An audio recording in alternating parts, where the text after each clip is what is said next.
Get ready with me while I tell you the story of the time that I was in a gun attack one of these. I'm going to preface this video by saying that if you have been involved in one of these, I am so sorry and I hope that you're okay. This is just for storytelling purposes only, and if you do not like these kinds of stories, feel free to scroll.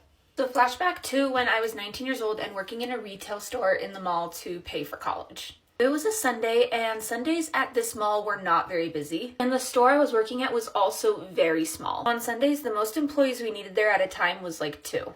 I had come in from my shift around noon, and the girl who was already working there had only a couple hours left in her shift, so our shifts overlapped for like 2 hours, maybe even less. I had closing shifts, so once she left, I was going to be there for a couple of hours by myself to close down the store, which I had done several times, so it wasn't a big deal for me. Anyway, so we're working our shifts and the fire alarm goes off. So we followed protocol, we got all of the customers inside safe, and we locked everything down. And then over the intercom, they announced that it was a false alarm and that we were okay. So we open everything back up and continue working. About 30 minutes later, another fire alarm goes off. So we get the customers in, lock down, do it all over again. Then it's announced that it was another false alarm and we're okay to go back to work. At this point, my coworker's shift is over and I have closing shift for a couple of more hours. Not too long after she leaves, another fire alarm goes off. At this point, everyone in the mall is so sick of it that the stores aren't even closing down anymore. And at this point, my store was completely empty, so I just decided that I was going to wait it out until they announced that it was another false alarm, which they never did. All of a sudden, I see everyone in the mall running. My store was right next to the exit, so that's how I knew that everyone was like evacuating. So in my mind, I think, oh, this actually must be a real fire this time. All of a sudden, I see a bunch of cops and what I think was the SWAT team running in. I have no clue what's going on and I'm standing in the doorway of my store like an idiot. A policeman comes up to me and tells me that there's a suspected shooter in the mall and that I need to close down the store and turn off the lights and hide. I'm so shocked by what just came out of this man's mouth that I'm like, okay, and I just did what he said.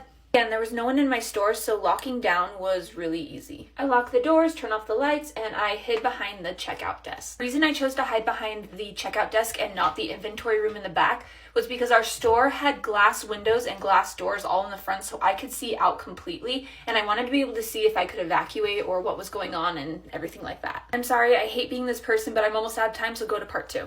This is part 2 of the time that I was in a gun attack, one of these. Again, this is just for storytelling purposes only. If you are triggered by these kind of stories, if you just don't like these stories, if you've been a part of something like this, please feel free to scroll. I finished my makeup in part 1, so I'm just going to finish telling you guys the story like this. Okay, so like I said, I'm hiding behind the checkout desk, and the reason that I chose the checkout desk and not the inventory room in the back was because our store had glass windows and glass doors, and I wanted to be able to see out to know when I could evacuate. But I was hidden well enough that if you walked by, you wouldn't be able to see me behind the desk, and the lights were off, so that also helped. Looking back, it probably wasn't the best spot to hide because our store didn't have like one of those gate things that you can pull down. It was just the doors and like locks, and they were glass. Anyway, so I'm hiding in the dark. I have no idea what's going on, and my first instinct is to call my mom. So I call her and I explain what's going on. I tell her that I don't really know what's going on, but this is just the information that I have, and I don't know what to do, and I'm scared. She tells me to stay hidden, stay quiet, and to just call my manager and let my manager know what's happening. I called my manager, but she didn't answer, so I just left a voicemail. This part I can't really remember if I called the CEO of the company next and then they called me back,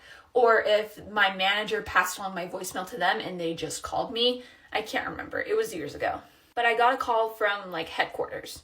They called, made sure that I was okay, and then they told me to go into the inventory room in the back so that I would be like fully hidden. I went into the inventory room and I just kind of sat there for a while waiting.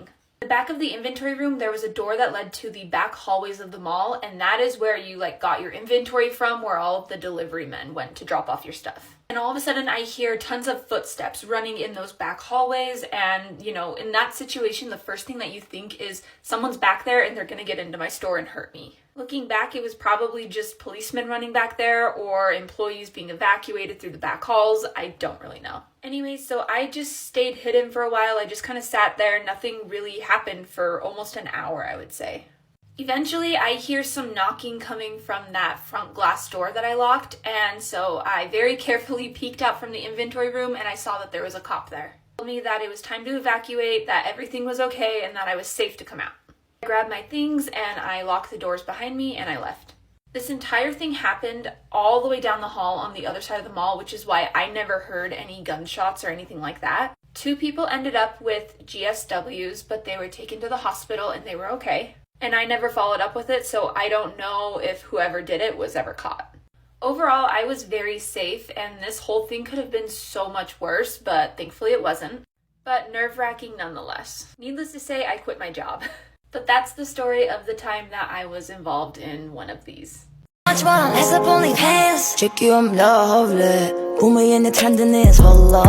was popular in middle school, but not in the way you think. At my school, the popular girls played volleyball, and so did I. So I thought they were my friends. Silly me. Last time I checked, your friends aren't supposed to make fun of your body and set you up with guys as a joke. Yeah, they did that. I barely got invited to anything, but when I did, they would just make fun of me the whole time. One time, I don't like talking about this because it bothers me so much. A girl put me in a chokehold and they locked me in a room after. Yeah. The psychological explanation for everything they did to me is that they were insecure. If anything, the situation taught me that it's better to be alone than to be surrounded by people who treat you like garbage. It gets better. Not for the bullies though. Let's get ready for dinner. Guys, look at my skin. $65 facial at Mario Badescu. Also, shout out Mario Badescu, bro. I just love you. I don't have a lot of time to get ready today, but here's a few updates. I'm in New York, and I got to meet some amazing people today. I have a confession. I downloaded Hinge. While I'm in New York, I thought it'd be kind of fun if I got to meet a guy, but now I'm too scared because I watch true crime documentaries way too much. I don't know how you guys live in New York. Some lady started yelling at me today. I almost cried. Guys, I can't get over my skin. Here's my outfit. I'm wearing loafers with blister prevention. I'll see you guys later.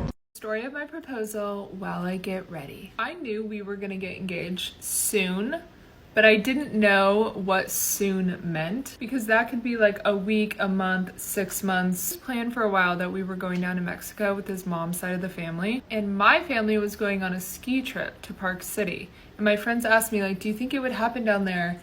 And I was just like, I don't think so, because my family wouldn't be there. And not that they have to be there, but I just like didn't think so. And then in the back of my mind, of course, I'm like, oh, maybe it will happen. Like, who knows?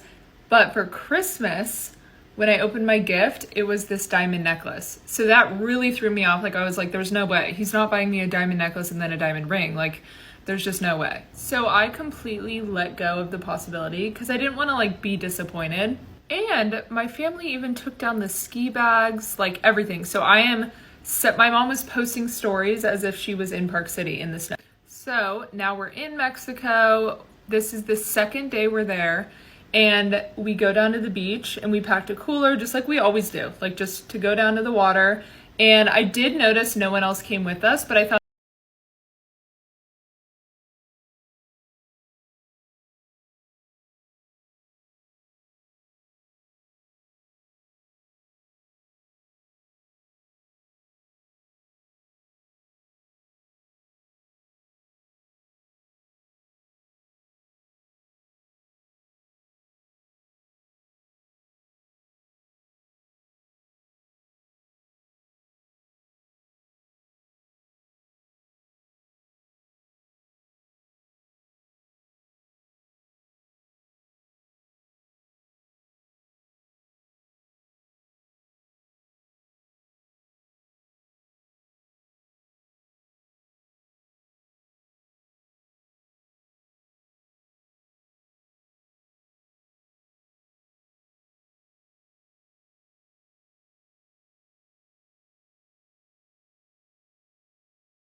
get ready with me to go on a lunch date. Every time I film the intro to these get ready with me videos, it is just so humbling because I promise the aftermath is going to be better. Thing is, I don't even think I put that much makeup on, but my before, like right now, I'm looking rough. I look like Mr. Krabs when he goes through his molting. You remember that episode?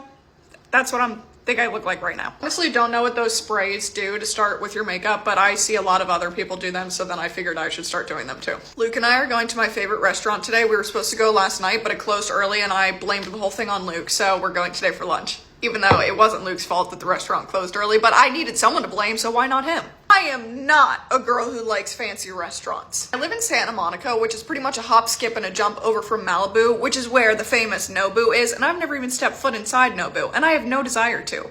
Why would I want to spend $100 on a piece of uncooked fish?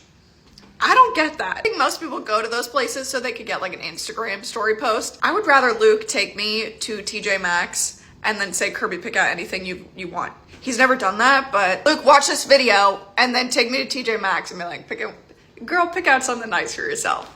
Speaking of dates, this looks like a cockroach, but it's a date. I've been eating 2 dates every morning because I saw somebody make a video saying that you should eat 2 dates every morning because they're like nature's vitamin. Is that true? Somebody please let me know because I don't like these things, but I've been eating them anyway. Oh good, Luke's home! Would you care to tell the people at home what your favorite part of going out on a date with me is? When you pick your favorite thing about your favorite thing. What a good answer. Your hair looks great. Thank you. The thing that I despise about going on dates with Luke is he's chronically late. Anybody who knows us in real life knows that it takes me about 10 minutes to get ready and it takes Luke 10 hours to get ready. Baby, it's 12:23. We were supposed to be going to lunch at 12:30. I'm dressed and ready. You're in your pajamas. He's lying! I just turned the camera off and he said, I'm gonna go take a shower. Well, if you're going to take some time. I'm taking 3 seconds. You know what? I'm done. I'm ready to go. Let's go. All right, let's go. I'm ready. Done!